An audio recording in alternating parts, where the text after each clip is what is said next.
처음 뵙겠습니다. 제가 우리 영세교회에 1년 8개월 이제 사역을 하고 있는데요. 수요 사경에는 처음이라 제가 처음 뵙겠습니다라고 인사를 드렸습니다. 이제 이스라엘 찬양대 찬양을 들으면서 수만 가지 생각을 했습니다. 첫 인사를 어떻게 할까? 왜냐하면 제가 그간의 경험으로 미뤄봤을 때 이 첫 인사를 어떻게 하느냐에 따라서 제 설교의 이 컨디션이 많이 좌우되더라고요. 그래서 고민을 많이 했는데 다행히 많이 웃어주셔서 예상보다 설교가 빨리 끝날 수도 있고 집중하다 보면 길어질 수도 있고 모든 것은 하나님의 은혜인 줄 믿습니다. 길어지더라도 저를 탓하지 마시고 오늘 임재하신 성령님께 모든 것을 맡기시기를 바랍니다. 많이 준비를 해봤어요.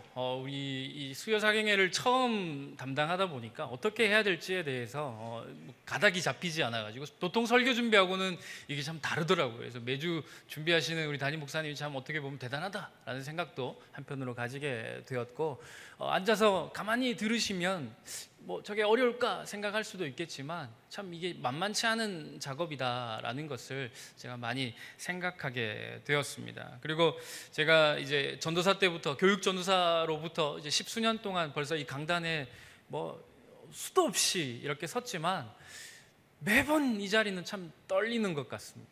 지금 보기에는 굉장히 평안해 보이고 아무렇지도 않은 것 같지만 지금 뭐 가슴은 막 두근반 세근반 막 두근두근 하고 있는데요. 어쨌든 오늘 하나님께서 준비하게 하신 이 말씀을 가감없이 좀 다 전하고 오늘 여호수아 24장을 통하여서 하나님께서 우리에게 과연 무엇을 말씀하시는가 하는 것을 제가 깨달은 것들을 우리 성도님께서도 다 함께 또 우리가 깨닫고 또 은혜를 받아 누리시고 돌아가시기를 주님의 이름으로 간절히 축원합니다. 지금 우리가 계속해서 이제 가스펠 프로젝트라는 제목으로 이 구속사적 관점에서 성경을 우리가 계속해서 읽어 나가고 있지 않습니까? 그래서 오늘까지 하면 이제 여호수아서를 마치게 됩니다. 대략적으로 뭐 전체 분량은 정확하게는 모르겠지만 신구약을 통틀어서 이제 한 7분의 1 지점쯤 이제 오지 않았나 하는 생각을 해 봅니다. 여호수아서만으로 따지고 보면 한 달째 우리가 지금 이 여호수아서 말씀을 보고 있거든요. 여호수아서를 처음에 이제 좀 돌이켜서 이제 기억을 해 보시면 요단강을 건너게 하시고 또 요단강을 건너자마자 하나님께서 이제 여리고성을 정복하게 하시지요. 그래서 또 하나님께서는 이제 여리고성을 지나 아이성 전투에서 처음은 실패했지만 두 번째는 성공하게 하신 그 하나님의 역사를 보게 되었고, 그리고 이제 이 뚝 뛰어넘어서 오늘 24장 여호수아서 마지막 장을 우리가 살펴보게 됩니다. 개인적으로는 이 부분이 조금 아쉽다라는 생각을 하게 되었습니다.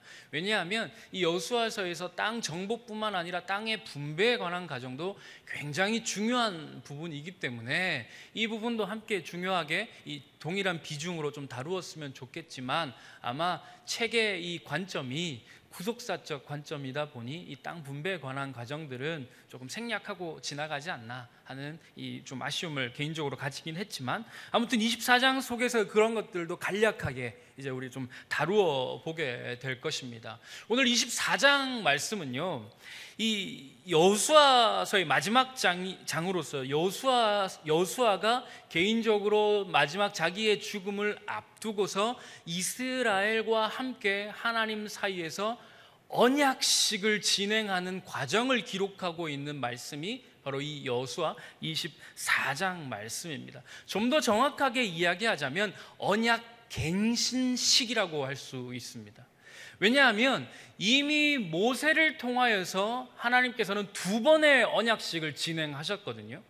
출애굽기 19장에서 시내산 언약을 하나님이 이스라엘과 맺으셨고요. 그리고 신명기에 들어와서는 신명기 5장부터 시작해서 신명기 전체에 이르는 과정들 속에서 모압 언약이라는 것을 통하여서 다시 이스라엘이 하나님 앞에 설 수 있도록 언약을 맺어 주셨어요. 그런데 이 언약을 다시 이 가나안 땅에 들어오고 난 이후에 이 모든 이 땅 분배를 마치고 난 이후에 언약을 갱신하는 예식을 오늘 본문에 와서 자신의 죽음을 앞둔 이 시점에 진행하더라라는 것이죠. 왜 그러면 이것을 언약갱신이라고 우리가 좀 생각을 하느냐 하면 앞서도 말씀드렸다시피 이 언약갱신이 왜 중요하냐, 왜 중요할까요? 다른 것이 아니라 앞서 언약식에 참여하였던 전 세대가 다 죽었기 때문입니다. 출애굽 세대가 시내산에서 하나님과 이 시내산 언약을 맺었거든요. 그런데 그 출애굽 세대가 시내산에서 하나님과 언약을 맺었던 그 시내산 언약을 맺었던 그 출애굽 세대는 이미 다 죽고 난 다음이지요. 그리고 모압 땅으로 들어와서 출애굽 2세대라고 할 수 있는 광야 세대라고 할 수 있는 이 사람들도 많은 사람들이 죽어버렸단 말입니다.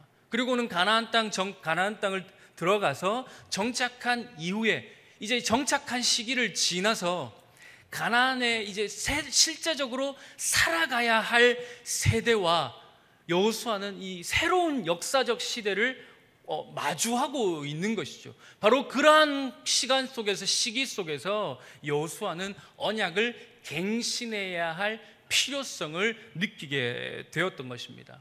세대 교체로 인하여서 이전에 맺었던 이 언약이 잊혀져 버린 거예요. 하나님의 그 놀라운 역사들을 다 기억하고 그것을 기억하며 함께 언약을 맺었던 세대들이 이미 죽고 난 다음이다 보니 이 맺었던 언약에 대한 효과가 점점점 약해지기 시작한 것이죠. 그래서 하나님께서는 이제 이 가나안 정착 세대와 함께 새로운 언약을 맺고자 했던 것입니다. 바로 그것이 바로 오늘 이 여호수아서 24장의 주요 내용입니다. 이제 이것을 기억하시면서 오늘 이 가스펠 프로젝트 안에서의 전체적인 내용들을 우리가 좀 함께 살펴보고자 합니다. 먼저 1번입니다. 온전함과 진실함으로 주님을 예배하십시오. 1번, 여호수아는 이스라엘 백성들을 언제 어디로 모이게 했습니까? 우리 여호수아 23장 1절 말씀 함께 읽겠습니다. 시작.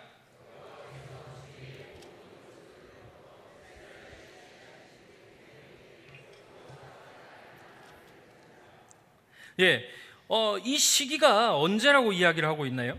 백성들을 언제쯤 모았다라고 이야기를 하고 있어요? 중반부에 보면 나오죠.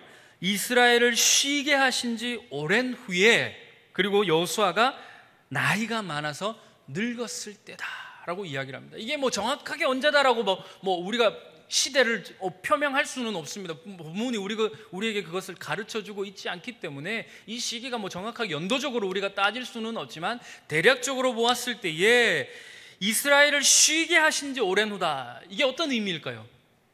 전쟁을 지금 진행하고 있다는 의미일까요? 전쟁이 끝났다라는 의미일까요? 전쟁이 끝났다라는 이야기지 않겠습니까?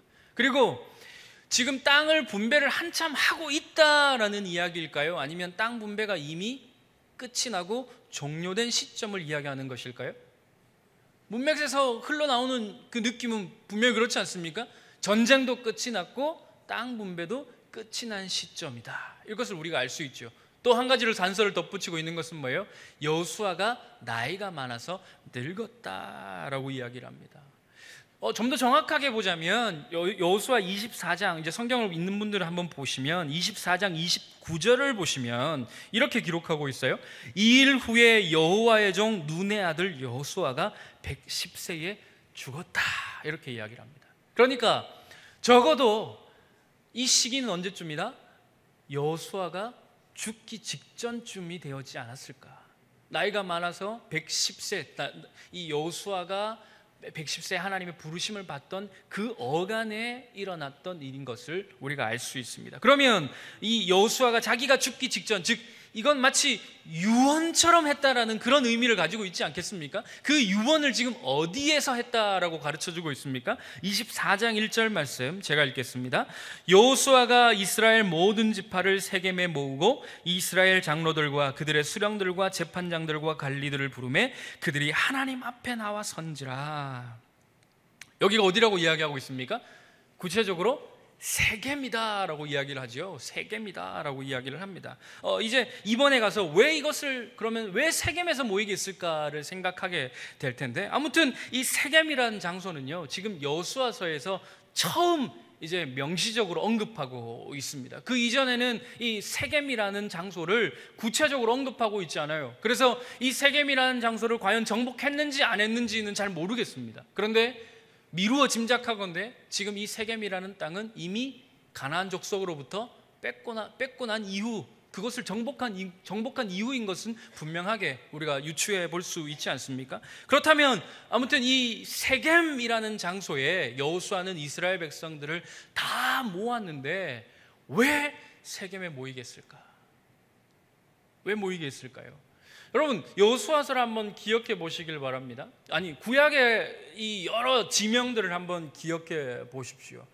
이스라엘과 관련된 여러 가나안에 있었던 여러 지역들 중에 이 이스라엘 백성들에게 아주 가슴 깊이 다가오는 그런 장소가 세겜 말고는 있을까요? 없을까요? 잘 모르겠죠. 수요일 날 나오시는 분들 잘 모르시는 것 같아요. 죄송합니다. 많이 더우시죠? 더울 때는 웃으시면 괜찮습니다. 건강에 좋습니다. 세겜 이외에 이 이스라엘 백성들에게 아주 유명한 장소가 또 있었을까요? 없었을까요? 많이 있었을 것 같아요. 뭐 큰 승리를 거두었던 여리고에 모이면 왜 안 됩니까? 역전했던 아이에서는 모이면 안 될까요? 또 요단강을 건너고 나서 처음 12돌을 세웠던 길갈은 더 역사적인 의미가 있었지 않을까요? 그런데 그런 여타의 많은 장소들을 내버려 두고서 이 세겜이라고 하는 장소, 이 여호수아가 특별히 하나님께서 지시하셨겠지만 여호수아가 이 세겜이라는 장소를 지칭해서 특별히 이곳에 온 이스라엘을 다 함께 모아 두었던 데에는 특별한 이유가 있었습니다. 말씀 우리 같이 한번 읽어보도록 하겠습니다. 창세기 12장 6절 7절 말씀입니다. 우리 함께 읽겠습니다. 시작.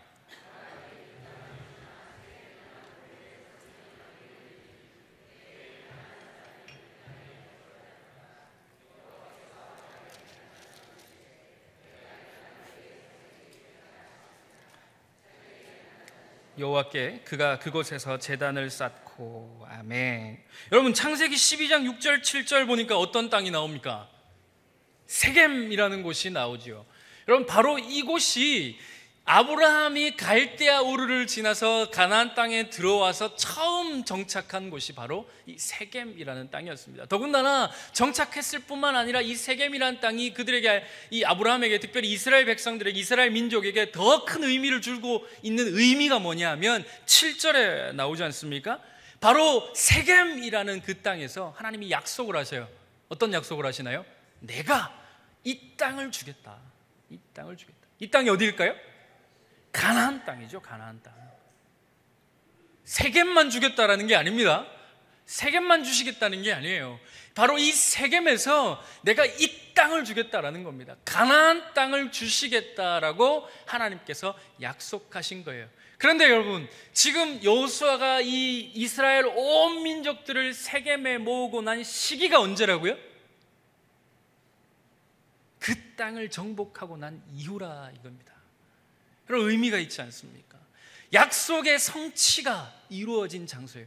하나님께서 약속하셨고 수천 년이 지나 하나님이 그 약속을 이루신 장소가 바로 세겜이다라는 것이죠. 또한 이 세겜이라는 땅은요, 아브라함뿐만 아니라 아브라함의 자손이었던 이 야곱과도 관계된 땅이었고요, 또 야곱의 아들이었던 요셉과도 관계된 곳이 바로 이 세겜이라는 장소였습니다. 야곱은요, 처음 밧단 아람에서 떠나 가나안 땅으로 돌아와서 처음 돈을 주고 산 땅이 세겜이었어요. 그리고 요셉이 묻힌 곳이 어디일까요? 세겜이었습니다. 즉, 이런 모든 정보들을 우리가 취합해 볼 때에 중요한 의미는 뭐냐면, 이 세겜이라는 장소를 여호수아가 특별히 택하고, 하나님께서 물론 특별히 택하셨지만 여호수아가 이 세겜이라는 장소를 특별히 택한 이유가 뭐냐? 이곳이 바로 하나님과 이스라엘의 관계가 시작된 장소이기 때문입니다. 물론 언약이 성취되었다라는 역사적인 의미도 있지만 더 큰 관점에서 보자면 하나님과 이스라엘이 아무런 관계가 없던 사이에서 이제 하나님과 이스라엘이 하나님과 백성이라는 관계를 맺기 시작한 장소, 그 의미 있는 역사적이고 종교적이고 신앙적인 장소가 바로 이 세겜이었다라는 것이죠. 여호수아 23장 5절 말씀에 보면 이렇게 이야기합니다. 너희의 하나님 여호와 그가 너희 앞에서 그들을 쫓아내사 너희 목전에서 그들을 떠나게 하시리니 너희 하나님 여호와께서 너희에게 말씀하신 대로 너희가 그 땅을 차지할 것이라. 하나님의 약속이 이루어졌다, 이것입니다. 바로 창세기 12장에서 시작된 그 약속이 여호수아 24장, 23장에 이르러서 그 약속의 성취가 일어났음을 성경이 분명히 증명하는 장소, 거기가 어디일까요? 세겜입니다. 그동안 여러분 우리가 세겜이라는 곳을 뭐 크게 의미 있게 생각하지 않았다면 오늘부터는 이제 이 세겜이라는 장소를 좀 의미 있게 좀 기억을 하시고 마음속에 담아 두시면 좋을 것 같습니다. 3번, 이곳에서 하나님은 이스라엘에게 무엇을 말씀하셨습니까? 우리 여호수아 24장 2절 말씀 함께 읽겠습니다. 시작. 여호수아가 모든 백성에게 이르되 이스라엘의 하나님 여호와께서 이같이 말씀하시기를 옛적에 너희의 조상들 곧 아브라함의 아버지 나홀의 아버지 데라가 강 저쪽에 거주하여 다른 신들을 섬겼으나 13절 계속 읽겠습니다. 내가 또 너희와 수고하지 아니한 땅과 건설하지 아니한 성읍들을 너희에게 주었더니 너희가 그 가운데에 거주하며 너희는 또 너희가 심지 아니한 포도원과 감람원의 열매를 먹는다 하셨느니라. 아멘. 이게 이제 제가 원래는 2절부터 13절까지 전체를 좀 다 읽어야 됩니다. 그런데 시간 관계상 뭐 이거 다 읽었다가는 또 시간이 한정없이 흘러가기 때문에 처음과 마지막만 이렇게 읽어보았는데요. 이제 돌아가시면 이 여호수아 24장 오늘 이 말씀을 좀 기억하시, 성경 공부 같이 사경에 공부했던 이것들을 좀 기억하시면서 24장 1절부터 전체를 좀 한번 읽어보시기를 좀 추천드립니다.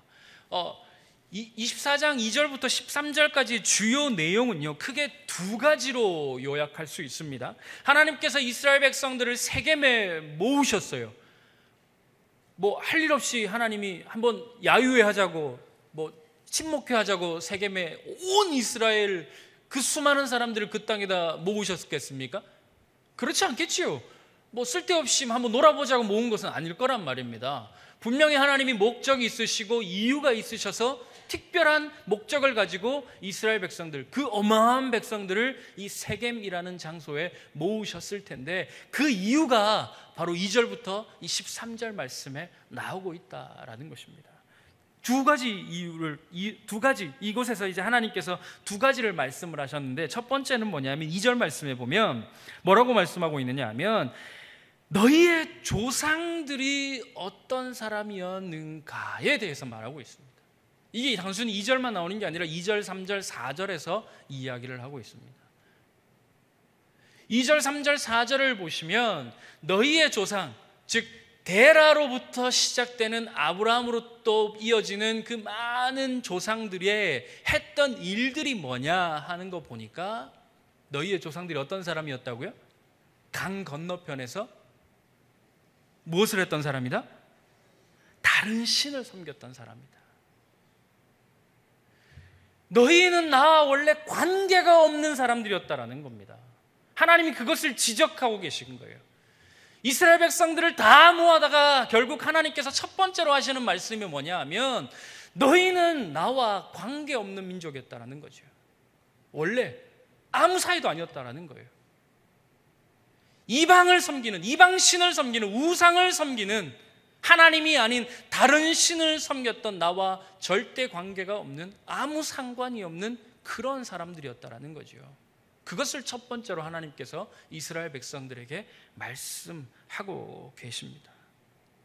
그런데 이 첫 번째 연이어서 뭐라고 말씀하시느냐? 그런데 내가 선택했고 내가 너희들을 불러내었고 내가 너희들을 구원해내었고 내가 너희들을 정복하게 했고 내가 너희들을 먹게 하고 마시게 하고 자유하게 하고 평안을 누리게 하였다. 이것이 이제 13절 말씀인데, 우리 13절 말씀 함께 읽겠습니다. 시작. 내가 또 너희가 수고하지 아니한 땅과 너희가 건설하지 아니한 성읍들을 너희에게 주었더니 너희가 그 가운데에 거주하며 너희는 또 너희가 심지 아니한 포도원과 감람원의 열매를 먹는다 하셨느니라. 아멘. 자, 여러분 24장을 이제 읽으시면, 저는 이렇게 성경책에다 표시를 해놓았는데 대충 눈으로도 보시면 처음에 항상 하나님께서 뭐라고 시작하냐면 내가. 보세요. 3절에 보세요. 내가. 5절에 내가, 6절에 내가, 7절에 내가, 8절에 내가, 10절에 내가, 11절에 내가, 12절에 내가, 13절에 내가. 이게 계속해서 반복합니다. 결국 이게 무슨 얘기일까요? 내가 했다라는 거죠. 원래 너희들은 나와 아무런 관련이 없던 민족이었고 너희들은 원래 그렇게 죽을 수밖에 없는 민족이었으나 내가 너희들을 구원해내었고 내가 너희들을 이 땅에 정착하게 했고 내가 굶주리던 너희를 먹게 하고 마시게 하고 자유하게 하고 평안케 하였다. 이게 2절부터 13절까지에 나오는 말씀의 전체적인 내용입니다. 세겜에다가 하나님께서 온 이스라엘을 모으시고 무엇을 말씀하시고자 하셨느냐? 이것을 말씀하시고 싶었던 거예요. 내가 했다라는 겁니다.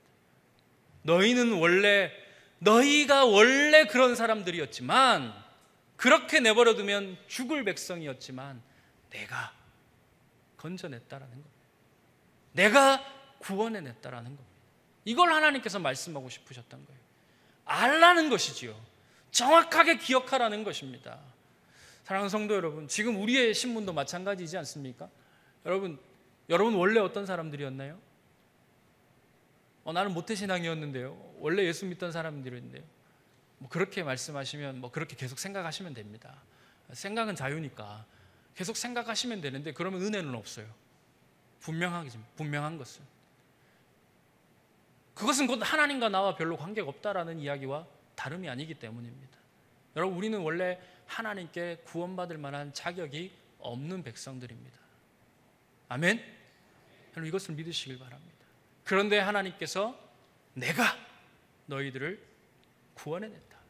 예수 그리스도를 보내주셔서 내가 너희들을 살게 하였고 오늘 지금 이 시간까지 내가 너희들을 먹게 하였고 내가 너희들을 마시게 하였고 내가 너희들을 평안케 하였고 내가 너희를 자유하게 살게 하였다. 이것이 오늘 본문을 통하여서 하나님께서 말씀하신 것이죠. 어쩌면 여러분 오늘 이 자리가 세겜일지도 모르겠습니다. 바로 이 자리가 세겜일지도 모르겠습니다. 하나님께서 여러분을 부르셨어요. 하나님께서 여러분을 모으셨어요. 그리고 부족하지만 저의 입술을 통하여서 하나님 말씀하고 계신 것입니다. 마치 여호수아를 통하여 이스라엘 백성들에게 선포하신 것처럼 하나님께서 오늘 저의 입술을 통하여 여러분들에게 말씀하고 계신 거예요. 기억하라는 것이지요. 무엇을 기억하라고요? 하나님이 어떠한 분이신지를 기억하시라는 겁니다. 이것을 하나님은 분명히 말씀하고 계신 것입니다. 여러분, 이것을 이제 2절부터 13절까지를 읽어보면요, 역사적으로, 시간적으로, 시기적으로 일목요연하게 이렇게 쫙쫙 이렇게 기록해 내어온 것을 보게 됩니다. 참 이것 어떻게 보면 하나님이 지금 집중하게 만들고 계신 것을 읽어가시면 충분히 우리는 발견할 수 있습니다. 2, 3, 4절, 5, 6, 7절, 8, 9, 10절, 11, 12, 13 세 절씩 묶어서요, 하나님께서 정확하게 내용을 분류하여서 시기적으로 이렇게 말씀하고 있는 것을 보게 돼요. 그러니 이 내용을 우리가 집중하여서 볼 수밖에 없는 거예요. 그런데 성경은요, 제가 늘 강조하지만 성경은 아무렇게나 쓰여진 게 아니라는 말입니다. 성경을 기록한 저자가 아무 목적 없이 그냥 이렇게 쓰다 보니 이렇게 된 것이 아니라는 거예요. 분명한 목적을 가지고 이렇게 일목요연하게 눈에 들어올 수 있는 분배를 가지고 정확하게 이렇게 기록하고 있는 이유는 뭐냐면 강조하고 싶은 게 있는 겁니다. 강조하고 싶은 게 있는 거예요. 이런 구조적인 문맥적인 흐름을 통하여서 강조하고 싶은 게 있는 거예요. 그러면 하나님께서 또 하나님께서 사용하신 이 성경의 저자를 통하여서 하나님이 강조하고 싶었던 것이 뭐냐? 그것은 하나님이 어떠한 분이신가 하는 것을 강조하고 싶었어요. 여러분, 내용을 우리가 쭉 들어보니 하나님이 어떠한 분이십니까? 우리가 지금 1절부터 23장의 내용부터 우리가 쭉 읽어와서 내용을 요약해 보자면 하나님이 지금 어떠한 분이라고 말씀하고 계세요? 하나님은 첫째로 하나님은 언약에 신실하신 분이십니다. 언약을 지키시는 분이시라는 거예요. 또한 그의 백성에게 신실하게 행하시는 분이시다. 그들을 굶주리지 아니하게 하시고 헐벗지 아니하게 하시고 늘 돌보시는 하나님이신 것이 오늘 본문을 통하여서 분명히 드러나고 있지 않습니까? 그것을 읽는 독자에게 하나님의 신실하심을 강조하는 이유가 있는데 뭐냐 하면요, 너희도 이와 같아야 한다라는 것이죠. 너희도 이와 같아야 한다. 하나님이 이토록 신실하시니 너희도 신실하라는 것입니다. 하나님이 이렇게 언약에 충실하시니 너희도 언약에 충실하라. 이것을 본문을 통하여서 계속해서 말씀하고 있는 거예요. 그걸 이제 4번에서 보게 될 텐데 4번 말씀 4번입니다. 하나님께서 이스라엘에 요구하신 것은 무엇입니까? 언약에 신실하시고 충실하신 하나님께서 이제 이스라엘 백성들에게 동일하게 요구하시는 장면이 나와요. 무엇을 요구하시느냐? 우리 14절 말씀 함께 읽겠습니다. 오늘 본문 14절입니다. 시작. 그러므로 이제는 여호와를 경외하며 온전함과 진실함으로 그를 섬기라. 너희의 조상들이 강 저쪽과 애굽에서 섬기던 신들을 치워버리고 여호와만 섬기라. 아멘. 자, 14절에서 이제 하나님께서는 이스라엘 백성들에게 무엇을 요구하십니까? 내가 너희들에게 이렇게 신실하였고 충실하였으니 이제 너희들이 보여야 될 반응이 뭐라고 말씀하셔요? 뭐라고 말씀하세요? 이제 하나님을 경외하라는 것이죠. 그리고 온전함과 진실함, 처음 1번의 제목처럼 큰 1번의 제목 있지 않습니까? 큰 1번의 제목이 뭡니까? 온전함과 진실함으로 주님을 예배하라는 것입니다. 하나님이 우리에게 요구하시는 것이 이와 같다라는 것이죠. 그런데 하나님께서 막연하게 요구하시는 게 아니다라는 것을 설명하기 위해서 제가 서두에 이토록 길게 설명을 한 겁니다. 여러분, 하나님께서 여러분들에게 헌신을 요구하시고 충성을 요구하시거든요. 저는 한 번도 그런 요구 받아본 적 없는데요, 걱정 안 하셔도 돼요. 이제 하나님께서 요구하실 거예요. 하나님께서 여러분들에게 충성을 요구하시고 헌신을 요구하시는 이유가 뭐냐면 막연하게 그냥 하나님 밑도 끝도 없이 하나님 여러분께 충성을 요구하고 헌신을 요구하시는 게 아니라는 겁니다. 오늘 본문에서 말씀하고 있는 것처럼 하나님이 먼저 우리에게 헌신하셨어요. 하나님이 우리에게 먼저 충성하셨어요. 하나님이 우리에게 충성하셨단 말이 좀 이상하지만 하나님 우리에게 신실하셨다라는 겁니다. 그 신실하신 하나님, 그 충실하신 하나님께서 이제 우리에게 다시 나와 같이 너희도 나에게 충실하라 하면서 말씀하시는 것이 뭐냐? 14절에 여호와를 경외하라. 여호와를 경외하는데 어떻게 경외하라? 온전함과 진실함으로 섬김으로 나를 경외하라. 이렇게 하나님 말씀하고 계십니다. 할렐루야. 여러분, 하나님을 경외하시길 바랍니다. 온전함과 진실함으로 하나님을 섬기시는 우리 영세교회 또 모든 성도님들 되실 수 있기를 주님의 이름으로 간절히 축원합니다. 그렇다면 여기서 우리가 한번 생각해 봐야죠. 여러분, 하나님을 경외하는 게 뭘까요? 또 하나님을 온전함과 진실함으로 섬기는 게 뭘까요? 어떻게 하는 게 하나님을 경외하고 온전함과 진실함으로 하나님을 섬기는 걸까요? 시간이 가고 있기 때문에 여러분들 시간을 드릴 수 없습니다. 제가 답하겠습니다. 여러분, 하나님을 경외하는 것을 우리가 이 단어 경외라는 말 단어의 뜻은 자체는 두려움이라는 뜻을 가지고 있거든요. 하나님을 두려워하라는 겁니다. 떨림과 무서움으로 하나님께 나아가라는 것이죠. 그런데 이게 느낌이 안 오지 않습니까? 어떻게 하는 것이 하나님을 경외하는 거냐? 그래서 우리가 이 용례를 좀 찾아볼 필요가 있는데 창세기 19장에 보면 특별히 그 아브라함의 조카 롯의 사위들이 있습니다. 소돔과 고모라에 있었던 조카 롯의 사위들이 그들의 특징을 설명하면서 창세기 19장에서 뭐라고 설명하느냐 하면 그들이 하나님을 경외하지 않는다라고 이야기를 해요. 그래서 나타난 결과가 뭐냐 하면 하나님의 말씀을 농담으로 가벼이 여깁니다. 그 결과가 또 뭐예요? 멸망이지요. 아브라함의 예로 들어와 보면 창세기 22장에서 내가 이제야 내 하나님 여호와를 경외하는 줄 하나님 알겠다 말씀하시지 않나요? 언제 그런 말씀을 하세요? 자신의 독자 이삭을 번제로 모리아산에서 바칠 때 하나님께서 그가 나를 경외하는 줄 알겠다 하나님 말씀하시지 않습니까? 그게 경외라는 거죠. 여러분, 이 두 가지를 한번 우리가 함께 연이어서 생각을 해보면 고로 하나님을 경외한다라는 것은 뭐냐? 하나님의 말씀을 무겁게 듣는 것이죠. 하나님의 말씀을 무겁게 듣고 그 말씀에 순종하는 것이 바로 하나님을 경외하는 것이다. 우리는 그것을 생각해 볼 수 있는 것입니다. 여러분, 하나님을 경외하시길 바랍니다.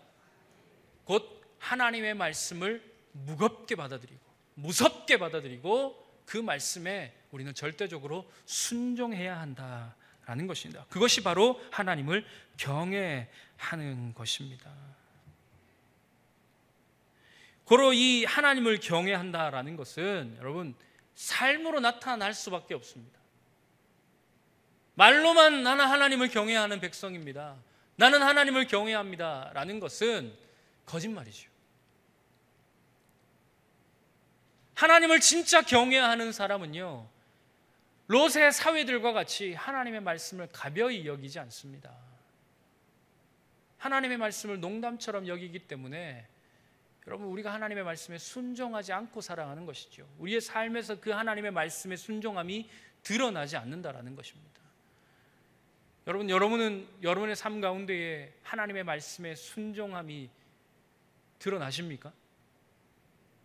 내가 하나님의 말씀을 지금 무겁게 받아들이고 있다라는 것을 여러분 삶으로 드러내며 살아가고 계십니까? 그건 여러분 스스로가 한번 점검해 보셔야겠죠.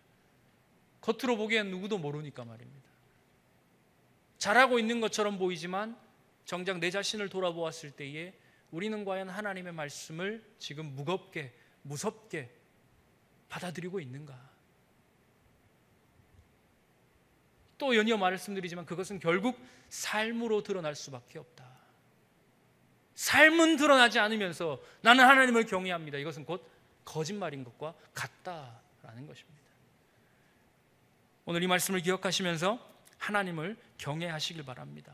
그런데 또 한 가지 우리가 생각해 볼 수 있는 것은 뭐냐면 이 경외함이 온전함과 진실함으로 하나님을 섬기는 것이다 라고 말씀드렸지 않습니까? 그런데 또 이것을 연이어서 설명하고 있는 것이 뭐냐면 15절 말씀에 보면 만일 여호와를 섬기는 것이 너희에게 좋지 않게 보이거든 너희 조상들이 강저짝에서 섬기던 신들이든지 또는 너희가 거주하는 땅에 있는 아모리 족속의 신들이든지 너희가 섬길 자를 오늘 택하라. 오늘 나와 내 집은 여호와를 섬기겠노라. 하나님을 섬기는 것에 대하여 말씀하고 있는데 이 섬김, 하나님을 섬긴다라는 것은 결국 무슨 말이냐 하면 이거는 계약 관계, 하나님과의 관계 속에서 이것을 좀 우리가 생각을 해봐야 되거든요. 여러분, 하나님과 우리의 관계는요 주인과 종의 관계이지 않습니까? 여러분, 일반적으로 주인과 종의 관계에 있어서 종은 여러분 두 주인을 섬길 수 있나요? 없나요? 없지요. 한 주인과 계약을 맺었으면 이 주인을 위하여서 섬겨야지 또 다른 주인을 위하여 섬긴 것은 그건 계약 위반인 것입니다. 고로 하나님을 경외하는 것, 하나님을 온전함과 진실함으로 섬긴다라는 의미는 뭐냐면 우리 안에서 다른 주인이 없다라는 것을 의미하는 것입니다. 우리가 두 마음을 품지 아니하고 하나님 앞에서 거짓된 마음을 가지지 아니하고 한 분이신 하나님만 선택하는 것. 그래서 오늘 여호수아가 뭐라고 이스라엘 백성들에게 강요하고 있나요? 선택하라. 너희가 강 저쪽에서 애굽에서 섬기던 신, 아니면 이 아모리 땅에 들어와서 섬기던 신이든지 그게 좋게 보이면 그걸 섬기든지 아니면 여호와 하나님을 선택하라는 것입니다. 여러분, 오늘 이 시대를 살아가면서 여러분이 좋게 여겨지는 만몬을 섬기든지 권력을 섬기든지 건강을 섬기든지 하나님을 섬기든지 선택하라는 것입니다. 돈이 좋거든 돈을 섬기라는 거예요. 두 개 다 할 수 없다라는 거죠.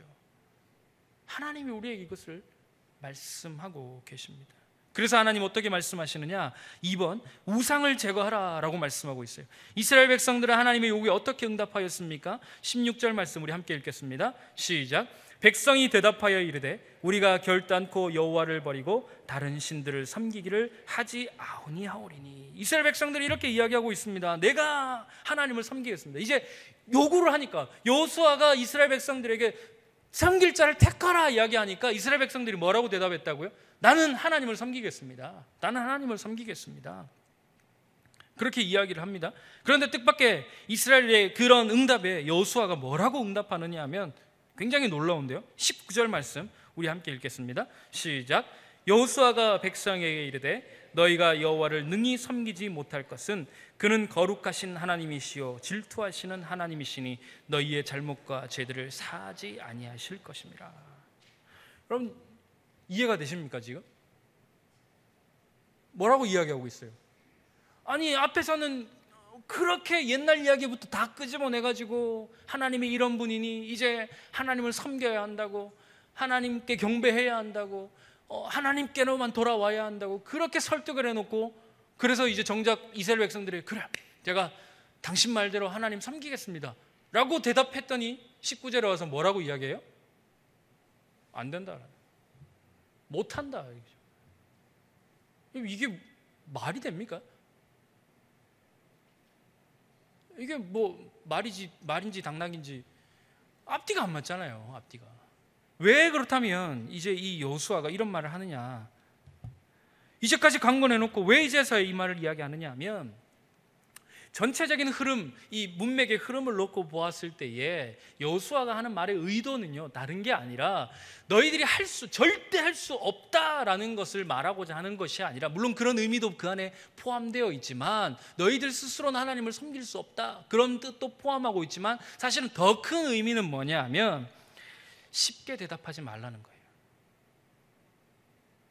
그렇게 쉽게 대답할 일이 아니다라는 것입니다. 지금 너희들이 하는 맹세와 선언이 가지는 의미, 그 무거움에 대하여 다시 곱씹어 보라는 것입니다.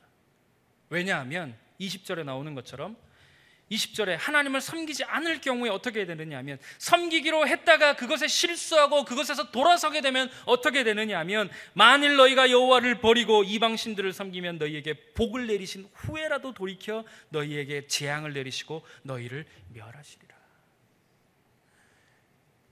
여러분 우리는 하나님께 복을 받으면 이미 그걸로 됐다라고 생각을 하는데, 하나님께서 돌이키면 어떻게 하겠다라고 말씀하세요?